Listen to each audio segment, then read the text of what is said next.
আসসালামু আলাইকুম, ফারনাস ব্লগে সবাইকে স্বাগতম।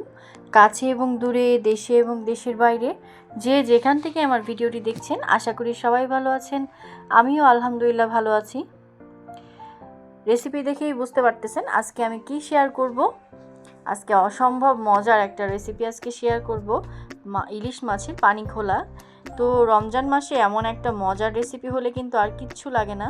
সেহরিতে যাদের মুখে রুচি নেই, এমন একটা মুখরোচক তরকারি হলে আর কিচ্ছু লাগে না। এটা দিয়েই একদম 3 প্লেট ভাত খাওয়া যাবে, এতটা মজা হয় এই পানি খোলা। একদম মানে খুবই মুখরোচক একটা রেসিপি। যাদের মুখে রুচি নেই তারা চাইলেই এই রেসিপিটি ট্রাই করতে পারেন। 100% গ্যারান্টি দিচ্ছি আপনাদের মুখে অবশ্যই রুচি চলে আসবে। এত সুন্দর একটা রেসিপি।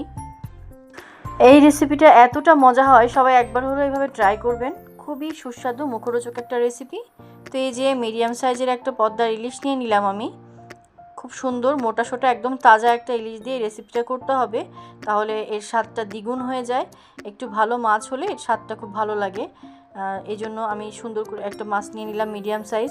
তো এই মাছটা এখন সুন্দর করে পরিষ্কার করে, আঁশটা পরিষ্কার করে ধুয়ে সুন্দর করে মাছটা এখন কেটে নিচ্ছি টুকরা করে। তো এই যে মাছ আমি ভালো কাটতে পারি না, তারপরও চেষ্টা করছি। তো এই যে মাছটা কেটে নিছি আমি।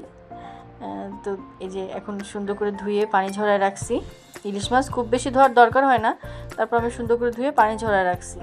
তো মাছের মধ্যে এর মধ্যে কোনো মশলা দেওয়া লাগে না, একদম মশলা ছাড়া রেসিপি। জাস্ট খালি আমি বড় সাইজের 2টা পেঁয়াজ নিয়ে নিছি, আর আমার হাতের 1 মুঠ কাঁচামরিচ 8-10টার মতো নিয়ে নিছি। ব্যাস এতটুকুই এর মশলা। তো এটাকে আমি এখন পেস্ট করে নিব। এটা হচ্ছে আদা বাটা হবে, চাইলে আপনারা পাটাও বেটে নিতে পারেন। তো আমি হচ্ছে ব্লেন্ডারে পেস্ট করে নিলাম একটু তাড়াতাড়ি হওয়ার জন্য। এই রান্নাতে আর কোনো মশলা লাগে না, জাস্ট এই কাঁচামরিচ আর পেঁয়াজ আর ইলিশ মাছের স্বাদ মানে এতটা মজা লাগে, আমি কি বলবো। এই রান্নাটা কিন্তু অবশ্যই সরিষার তেল দিয়ে করতে হবে, তাহলে এর স্বাদটা দ্বিগুণ হয়ে যায়। তো এই যে আমি 2 টেবিল চামচ সরিষার তেল নিয়ে নিলাম, আর এখানে হাফ চামচের মতো হলুদ গুঁড়ো নিয়ে নিলাম, আর যে কাঁচামরিচ আর পেঁয়াজের পেস্টটা করে রাখছি তো সেটাও দিয়ে দিচ্ছি।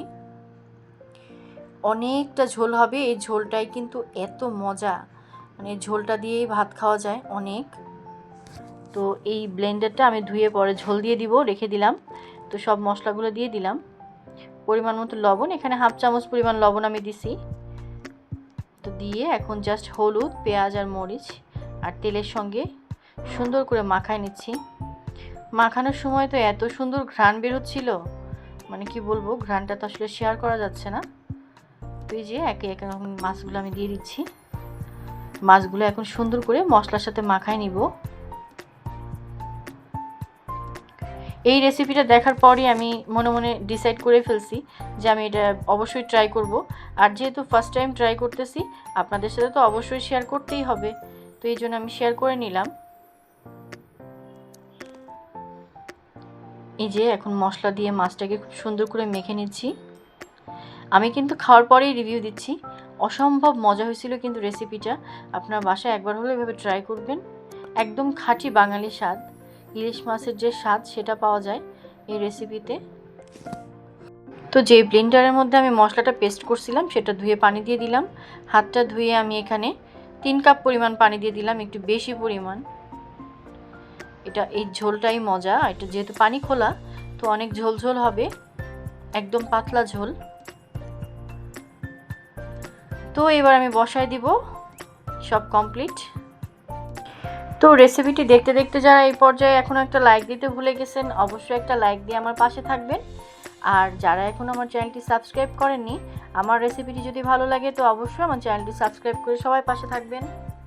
যারা অলরেডি সাবস্ক্রাইব করছেন তাদেরকে অসংখ্য ধন্যবাদ, আর যারা এখনও করেননি প্লিজ আমার চ্যানেলটা সাবস্ক্রাইব করে সবাই পাশে থাকবেন।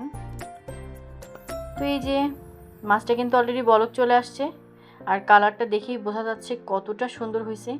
আর একদম কাঁচামরিচের মানে রেসিপি, একদম কাঁচামরিচের তরকারি, এতে কোনো শুকনো মরিচ দিইনি আমি, একদম মানে সবুজ সবুজ একটা কালার। তো রান্না করতে করতে বারান্দায় আমাদের কবুতর একটা ডিম পারছে, কবুতর বাসা বাঁধছে বারান্দায় একদম গাছের টপের উপরে। তো মা বলল, তো আমি যে আবার একটু দেখে আসলাম, বিশাল বড় সাইজের একটা ডিম পারছে কবুতর। সুন্দর একটা ঝুড়ি সেট করে দিছে মা, তো ওর মধ্যে কবুতর বাসা বাঁধছে, তো তার মধ্যে আবার ডিমও পারছে, আলহামদুলিল্লাহ। তো এই যে এদিকে আমার তরকারিটা কিন্তু প্রায় হয়ে আসছে। অনেকক্ষণ জাল করছি কিন্তু আমি নরম জালে। প্রথমে বলক চলে আসার পর কিছুক্ষণ জোরে জাল দিয়ে পরে কিন্তু একদম জাল কমাই দিছি আমি, কারণ ঝোলটা অনেক বেশি থাকবে। বেশি জোরে জাল দিলে ঝোলটা টেনে যাবে। তো এই যে আলহামদুলিল্লাহ আমার তরকারি কিন্তু একদম রেডি। দেখতে পাচ্ছেন কালারটা কতটা সুন্দর হয়েছে। আর এভাবে রান্না করলে আসলে খেতেও কিন্তু অনেক মজা লাগে। বাসায় একবার হলেও এভাবে ট্রাই করবেন। আজকের রেসিপিটি কেমন লাগলো সবাই কিন্তু কমেন্ট করে জানাবেন। রেসিপিটি ভালো লাগলে অবশ্যই একটা লাইক দিবেন। আমার চ্যানেলটি সাবস্ক্রাইব করে সবাই পাশে থাকবেন। তো এই যে সেহরিতে আমরা এটা তরকারিটা খাইছিলাম, তো মাছ দিয়ে দিলাম। মাছ দিয়ে আমি একটু দেখাচ্ছি কতটা সুন্দর লাগতেছে। ঝোলটা একদম পাতলা, একটুখানি ঝোল আর এই এক পিস মাছ নিলেই কিন্তু অনেকটা ভাত খাওয়া যায় আর একদম মুখে রুচি চলে আসে। একবার হলেও বাসায় এভাবে ট্রাই করবেন। আজকের মতো এখানেই বিদায় নিচ্ছি। সবাই ভালো থাকবেন। পরবর্তী ভিডিও দেখার আমন্ত্রণ জানিয়ে সবাইকে আল্লাহ হাফেজ। আসসালামু আলাইকুম।